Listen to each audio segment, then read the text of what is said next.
PH International-ისა და USAID-ის მიერ დაფინანსებული პროგრამა ახალგაზრდა ჟურნალისტი გრძელდება. ახალციხის პირველ საჯარო სკოლაში მცირე გრანტების პროგრამის ფარგლებში სამოქალაქო კლუბის წევრები ფლექსის პროგრამის მონაწილე სოფო ნადირაძეს შეხვდნენ. სტუმარმა ახალგაზრდებს ამერიკაში თავის მოგზაურობასა და იქ მიღებულ გამოცდილებაზე ესაუბრა. პროექტი ახალგაზრდა ჟურნალისტი იანვრის თვიდან ხორციელდება, რომლის მთავარ მიზანს ახალგაზრდებში ჟურნალისტური უნარჩვევების შეძენა წარმოადგენს. სამოქალაქო კლუბის წარმომადგენლის ნადირაძის თქმით, მცირე პროგრამის ფარგლებში ისინი კიდევ ორ ღონისძიებას ახალგაზრდების შეხვედრას გენდერთან დაკავშირებით მოაწყობენ. დასკვნით ეტაპზე კი ადგილობრივ თვითმმართველობასა და მესამე სექტორის წარმომადგენლებთან ერთად შეზღუდული შესაძლებლობების მქონე პირებსა და ადაპტირებულ გარემოზე ისაუბრებენ.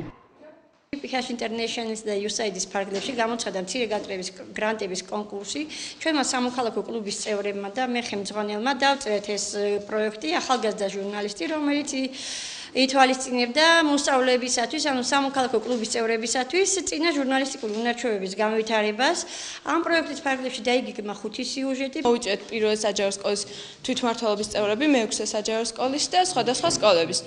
ასევე ჩვენ სტუმრად ყავდა და შეხვედრა მოგვიწყო ჩვენმა ყოფილმა თვითმმართველობის წევრმა, რომელიც ფლექსის კონკურსიდან ამერიკაში იყო, გაგვაცნო თავისი ცხოვრების განმავლობაში, ანუ იქ რა საკეთებდა, გაგვიზიარა მისი გამოცდილებები. PH International-ის კონკურსში გამარჯვებული გრანტის ფარგლებში მომიწვიეს, რათა მესაუბრა თვითმმართველობის აქტიურ როლზე საქართველოში და ამერიკაში და მესაუბრა ასევე იქ მიღებულ გამოცდილებაზე, გამეზიარებინა მათთვის.